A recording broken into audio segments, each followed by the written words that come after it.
We've already talked about how you can get power from work, from energy. And if you remember back to what we were talking about in energy, the power that we had was defined as the energy divided by the time. So it's the rate of the change in the energy that's actually being used. Well, it's the same thing when we're talking about electrical power. We're going to have the same unit of watts. The difference is that instead of actually just having the work and the time, we have our electrical components that we're going to have to use in order to figure out our electrical power. And so what happens here is that if we were to take our volts, if we look at the definition of volts, we know from previous lectures that volts is defined as joules per coulomb. So it's basically how much energy per coulomb you have in your circuit. And we know that current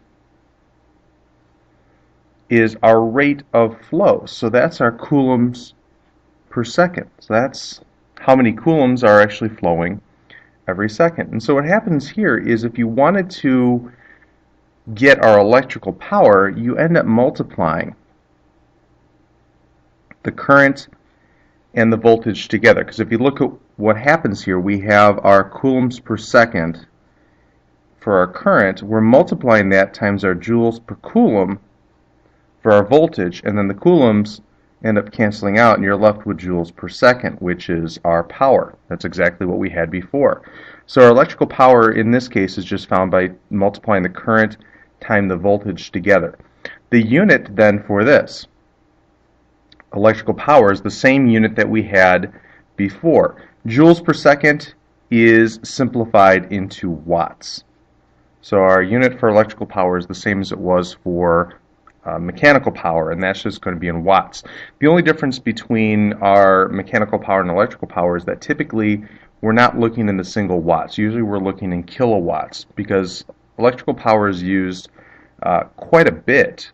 Really, if you're talking about how much power is used over an hour or a day, there's a lot more energy used in electrical power than there typically is in mechanical power.